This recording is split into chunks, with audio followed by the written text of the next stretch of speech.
What's up, YouTube? This is Chris with Murphy Firearms Training.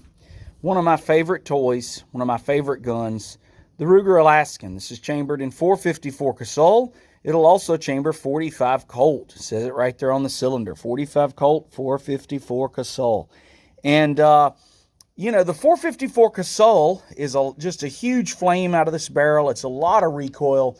45 Colt is actually a pretty potent round. It gets a bad rap because most of the loads are cowboy loads, but with a good hollow point, 45 Colt is a solid round. I'm looking for something that has a little less oomph. I want something that's a little stronger than a 45 Colt, but not full house 454, the huge fireball. So my reloading manual has some 45 Colt plus P loads, and what I've got today is I'm going to do a video comparing 4 different hand loads and factory ammo. So we're going to do all of this, and so I want to go through the different loads we're going to compare. We're going to shoot them all out of this gun, the Ruger Alaskan I think it's a 2.5 inch or 2.75 inch barrel. So snub nose 454 Casull. So I'm going to start with the factory ammo. We're going to start with some Gold Dot 45 Colt out of this short barrel. So Gold Dot 45 Colt. This is standard pressure 45 Colt ammo, just for you to see kind of the baseline, the litmus test, if you will. And then from there, here's what we're going to do. We have got a 300 grain Hornady XTP. This is 300 grain Hornady XTP. This is a 45 Colt plus P load. It is for Ruger and Thompson Center only, from the Lee reloading manual. That's the first one. The second one is a 300 grain Speer jacketed soft point. Again, same load. These are both 19 grains of Ogden LilGun. Okay? This is a 260 grain Speer Plinker hollow point. I did a video on this earlier this year, and it was kind of a ripoff. I bought it actually to load in 45 Colt loads, and it says on the box for target practice, and it's called the Plinker.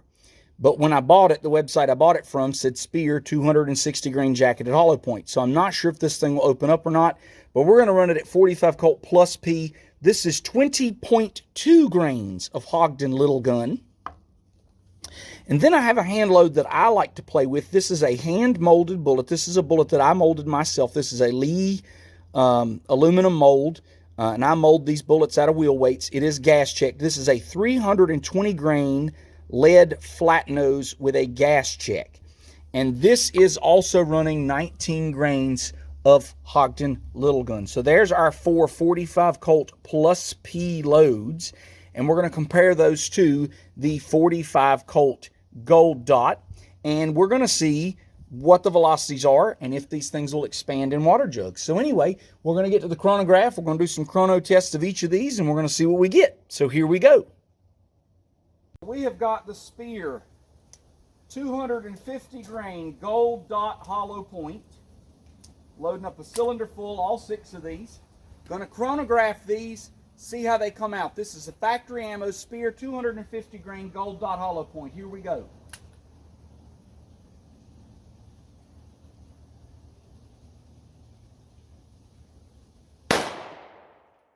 667. 670.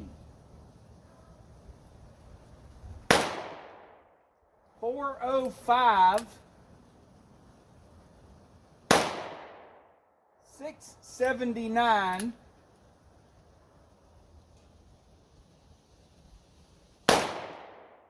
652.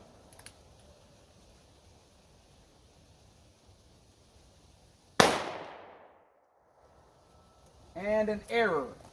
So that's our 6 rounds. An error on that last one. So there we go.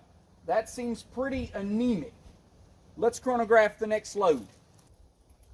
All right, guys, up first is the Hornady XTP 19 grains of Ogden LilGun. I've got 6 of these, if I can keep from dropping them. And we're going to run these through the chronograph and see what results we get, and go from there. So here goes.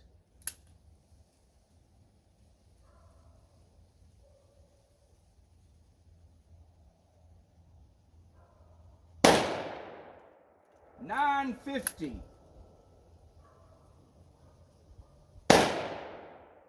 970.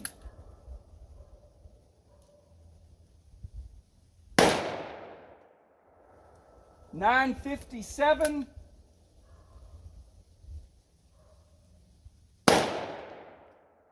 910.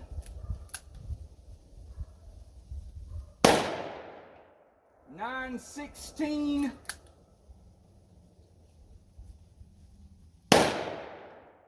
And 528. 528. So we had one low reading there. All right. Up next is the Speer flat point. This is the Speer 300 grain flat point. And I forgot to mention, these are loaded in 45 Colt brass. They do call for 45 Colt brass and large pistol primers, not 454 brass. So you definitely wouldn't want to load these in a 45 Colt by accident, because it would blow it up. All right, Speer jacketed soft point 300 grain. Here we go. That reads 866. 935.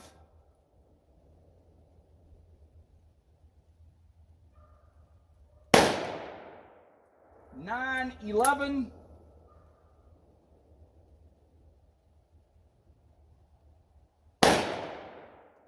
931.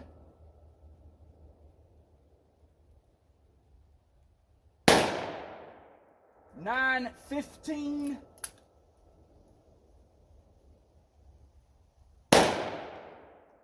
911. And that should be 6.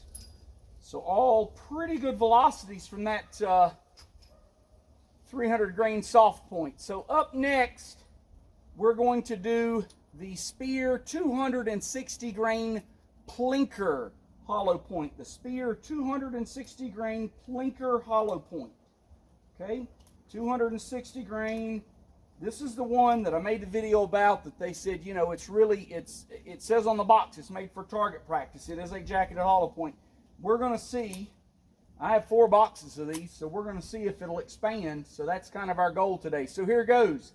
The Speer Plinker 260 grain hollow point.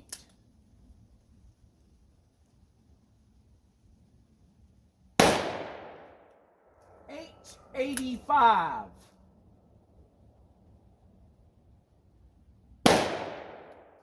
951.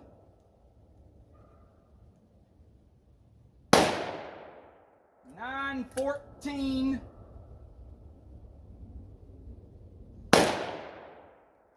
845. 934. 945.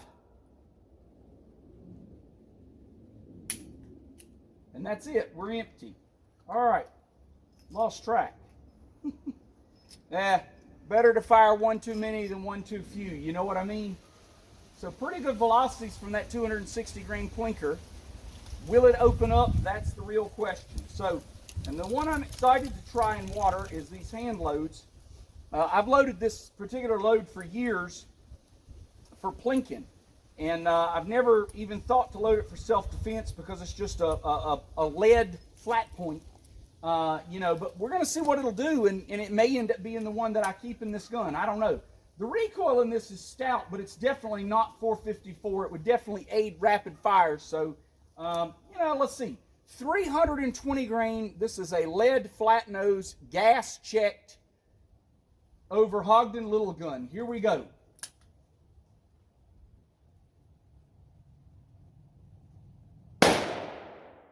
1,000 feet per second.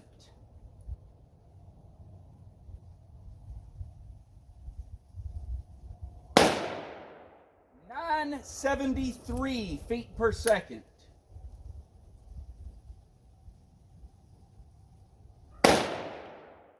1,001 feet per second.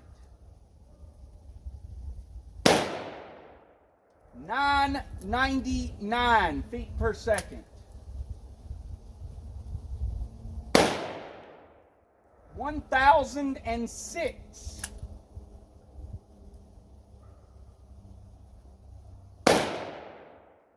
992. 992. So oddly enough, it looks like we got some of the best velocities out of those lead flat nose. That's very, very, very interesting. So anyway, that is our chronograph test. All right, guys, up first, this is a Speer 250 grain Gold Dot hollow point, standard pressure, 250 grain, 45 Colt, up first. And I do want to show you guys something, you know, a lot of folks don't know, but if you look at a revolver, it's got these little cuts on it. And if you look, you've got a flat, and then you've got a little half moon, and that little half moon points that way, the direction of my thumb. That is the rotation of your cylinder. And so if you want to load this guy and shoot it a single round, you're going to load it like so. You're going to put this cylinder right here under the hammer, and it's going to rotate that live round in front of the gun. So anyway,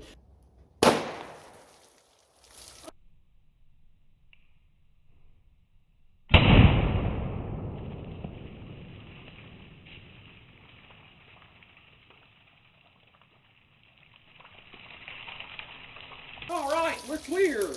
We are clear. All right, here we go.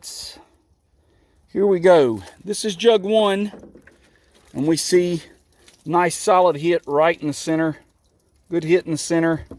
Exit wound right in the center. Good shot. There we go. That's jug 1. Jug 2 is laying here on the table. Again, nice solid hit. In and out. Jug 2. Jug 3 hit here.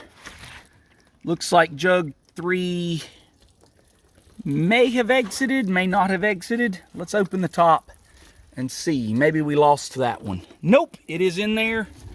Let's dump it out, see what we can get. Let's get wet feet. That's what we get. We get wet feet. Anyway, all right. So out of that short barrel, there is the Speer Gold Dot. Sort of mushroomed okay. It looks like it's kind of weak on the mushrooming. It did mushroom, penetrated 3 full jugs. It did kind of poke a hole in the back of the last jug there. So that's the, tried to exit the 3rd jug. It did curve. You can see it's not mushroomed uniformly, so it did curve. Did expand, but if I set it like that and kind of, you can see it's lopsided. So it didn't quite expand evenly. And if you're familiar with Gold Dots, that's not textbook Gold Dot expansion. So at that 45 Colt velocity, it's marginal. You know, we talk about shooting through heavy clothing and stuff. Look, if it won't fully expand on a bare water jug, and you live up north where people wear heavy clothes, this is not a great idea in my opinion. So anyway, you do you, but that's the expansion on water jug. 3 water jugs. We're going to set up the next test. Next test is the Hornady XTP. This is a 300 grain XTP hand load. 19 grains of Ogden LilGun. Gonna set it up and shoot it. Whoa, wow!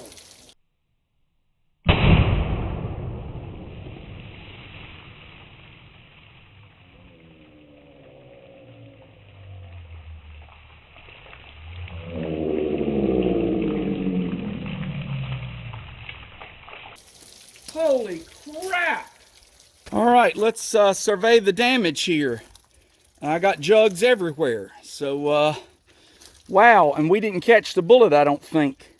That went through 5 jugs and kept hauling butt. So, that was jug 3. That was jug 4. This was jug 5. And it went in jug 5 and out of jug 5. So, at least I'm pretty sure it didn't go out on the ground or anything. Let's take a look around. It's not in the jug. Wow. So that didn't work. That didn't work at all. and we'll be right back. All right, guys, so new setup. The table holds 5 water jugs, and that first hollow point went through all 5 water jugs. So, new setup.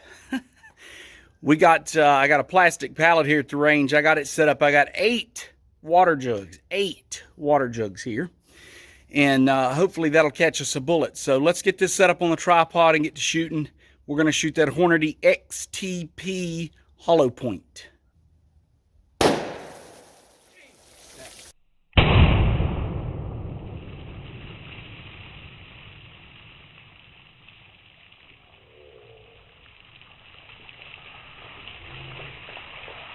A lot of water. A lot of water. All right. I think we caught a bullet. It looks like I hit a little high. Let's take a look. So here's the aftermath. Jug 1 is under the table. That's jug 1. This is jug 2, split open pretty nastily. Jug 3, definitely a little high on the hit. I hate that, you know, but it is what it is. Sometimes it happens. But that's jug 3. Jug 4, in and out. Jug 5, in and out. Jug 6, in and out. Man, what a hollow point. Jug 7 looks like it went in, and it bumped the back really hard, but did not come out.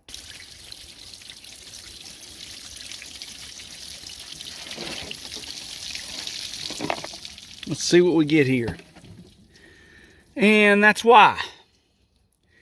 That really didn't expand much. That's really kind of pitiful, if I'm being honest.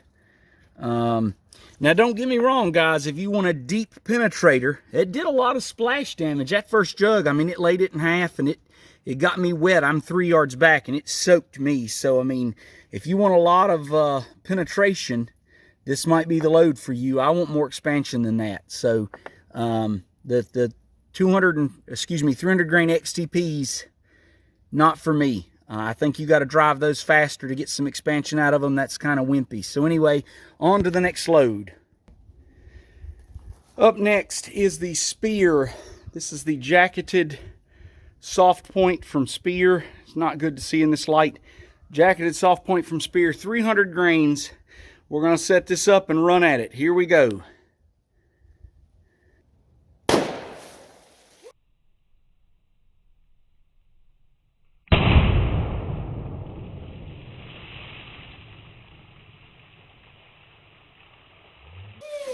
Wow!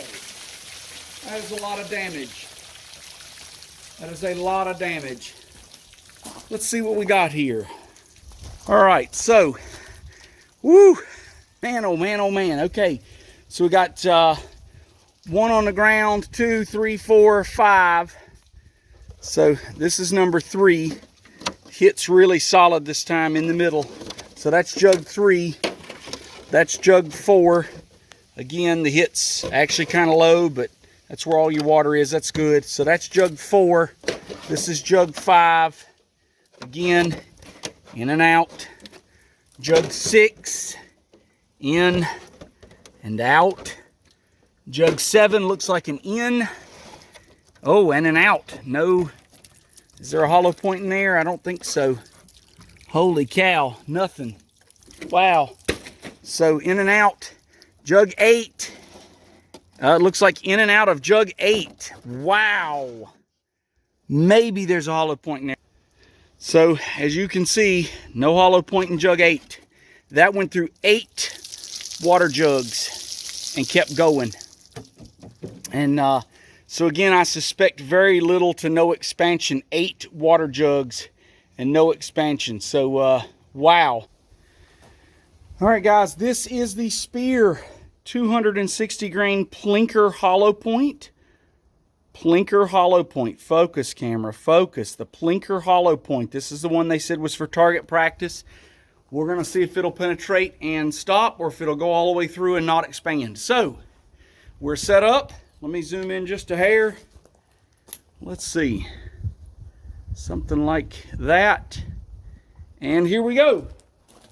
That's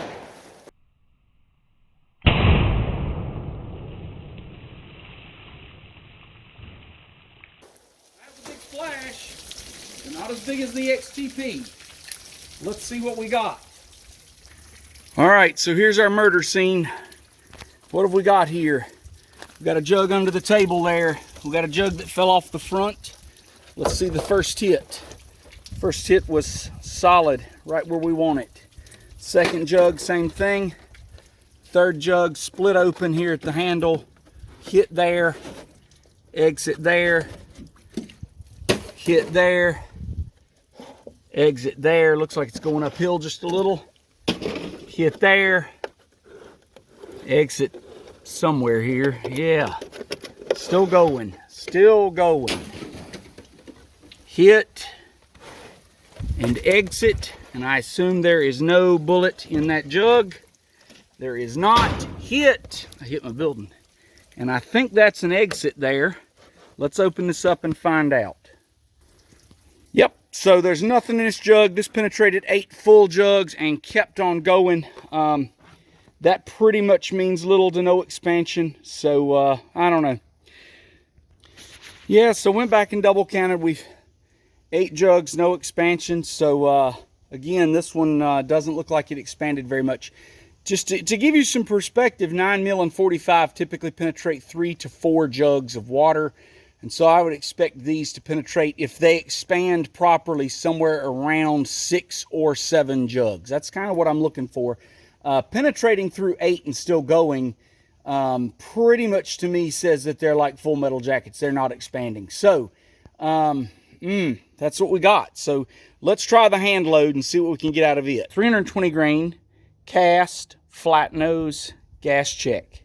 Okay, so this is a hand load of mine, 320 grain hand, flat nose gas check. This is cast by me out of wheel weights, and it is 45 Colt plus P load, and we're going to shoot the water jugs with it. So let's set up and give it a shot.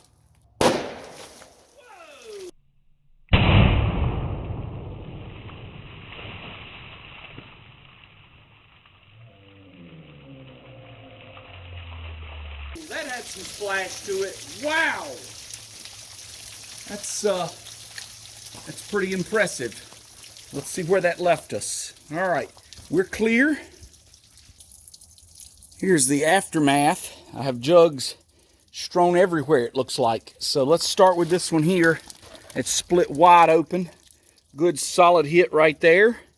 Exit wound there. This one here, hit here. Exit wound there. Beautiful center hits so far, 2 of them. Let's see, 3. That's hit and exit, done. So 3 totally obliterated. Here's jug number 4. In and out, in and out. Split wide open. Jug number 5, in and out. Jug number 5, in and out. Cool, in and out. There's the entrance and exit. Jug number 6, in there, out there, and split on the side as well. So that's jug number 6. This looks like jug number 7, in one side, out the other. That's interesting. And then jug number 8 is here on the ground. And it looks like it is in one side, if you look here, in that side and out the back. So, 45 Colt plus P. Looks like these things don't expand very well, or it just takes more than 8 jugs of water to stop them. That had a lot of splash to it. So we'll compare these and see which one we think is the best and give you a wrap up. But anyway, so no bullet captured on the hard cast flat nose either.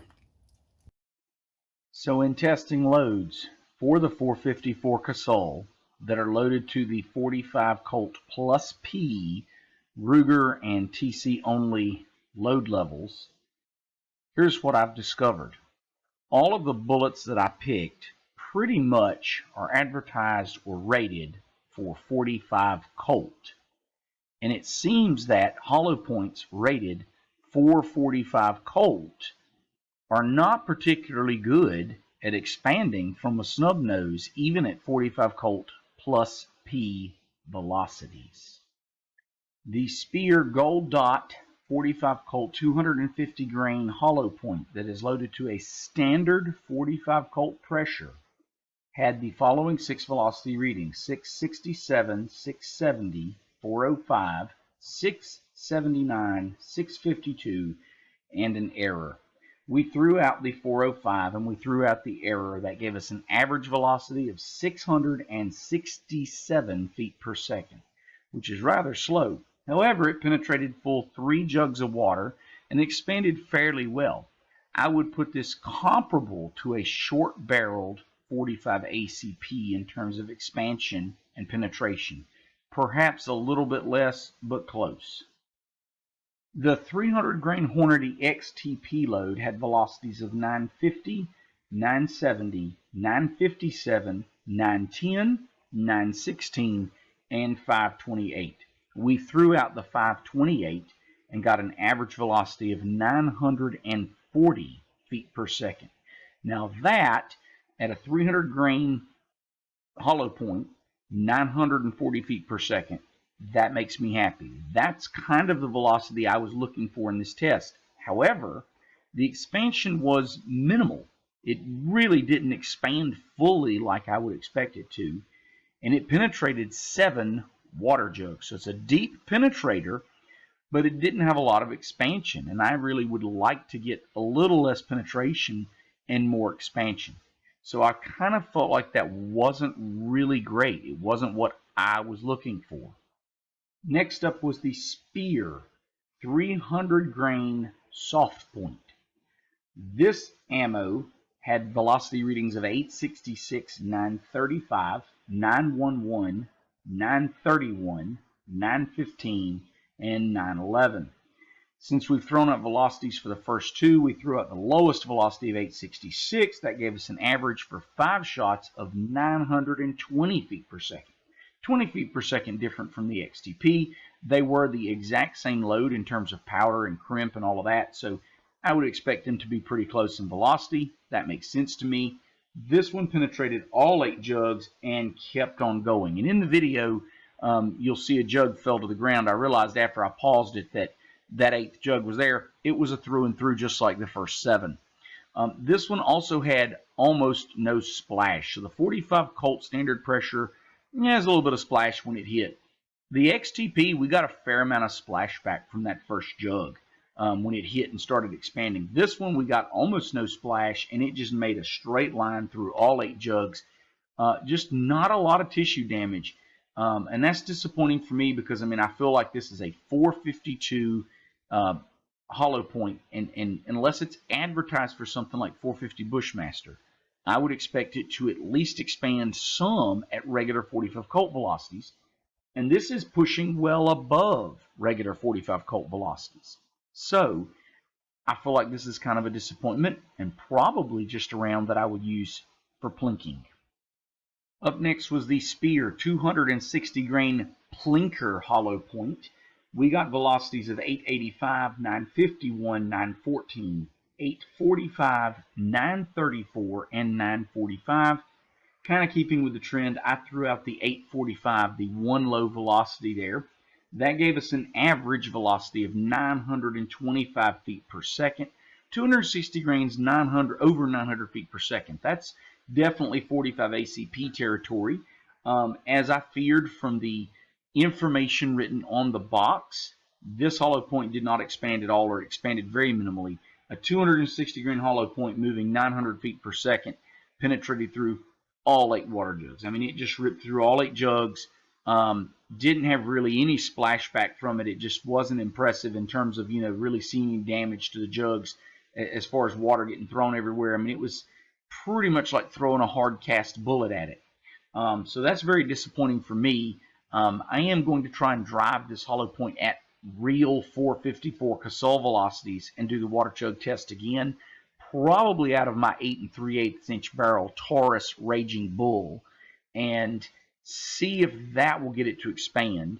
And if not, then it's just going to be like an FMJ. It's going to be a target round that I load just for plinking. Certainly not something that I would use based on these results for any type of self-defense or hunting. So, last but not least is my own cast bullet, cast out of a Lee mold. This is a 320 grain wide flat nose, gas checked. This is cast out of straight wheel weights. Now, I expected, being cast out of straight wheel weights, the lead is not super soft, but it's not a hard cast bullet. This is not what you would see marketed as a hard cast bullet. So, being that it's a little softer lead alloy, I expected that it would flatten out some in water jugs. Velocity readings were 1,000, 973, 1,001, 999, 1,006, and 992. So out of the snub nose, this was by far the most consistent load in terms of velocity readings. Now, with that given, that gave us an average velocity, if I throw out the lowest one, like I've been doing with the other ones, of 1,000 feet per second. Now, at 1,000 feet per second, a gas-checked wheel-weight bullet, I would expect it to expand. We did get a lot of splashback from this, and that's because of the wide flat nose. It's got a much greater frontal surface area than any of these other bullets. I think it's probably unexpanded, about as big as the expanded XTP. But it penetrated through 8 jugs. And so that wide flat nose gave us some damage, but it penetrated through 8 jugs of water. So if I lived in, say, brown bear country, and I wanted something that did some damage when it first went in, but I knew would penetrate, this might actually be my carry load. It wasn't bad shooting. It didn't have a ton of recoil at that velocity. Definitely a lot of penetration, but I really expected a wheel weight bullet at this speed would give me some expansion. And maybe had we caught the bullet, we would see some expansion. But for it to penetrate that much water, I mean, you got to remember, a jug of water is 6.5 inches across. And so, you figure 8 of those, that's over 50 inches of water. That's a lot. So what I'm thinking is we're getting little to no expansion, and this thing's just straight line penetrating. And again, that's not what I want. So I'm really disappointed. So what all this testing tells me is that most of the hollow points on the market that are designed for 45 caliber reloading are certainly not suitable if you want expansion from 45 Colt. And even at 45 Colt plus P velocities. And so now the next step is to maybe redo this test at 454 or 460 Smith & Wesson velocities and see if we can get some expansion. I'd love you guys to let me know if you've made it this far in the video, if you'd be interested in watching that. This is one of my longer videos. I appreciate you guys staying till the end. In general, I think if you're going to try and carry something chambered in 45 Colt, this is one of the knocks on the caliber. It actually produces a lot of muzzle energy with not a ton of recoil. I mean, I would consider it a revolver version of the 45 ACP, but it's really like 45 ACP plus P plus from standard pressure loads. But there's very few markets. There's very few hollow points on the market like the 45 Colt Gold Dot, and it looks like all of your reloading propositions won't open up. Where does that leave us if we want to carry a wheel gun chambered in 45 Colt? Apparently, it leaves us with FMJ. Soft lead? I don't know. Anyway, guys, I appreciate you watching this far. If you've watched this far, like and subscribe. Give us a thumbs up. And if you want to see this done with 454 Casull, let us know. If you have questions, leave them in the comments, and we appreciate the support.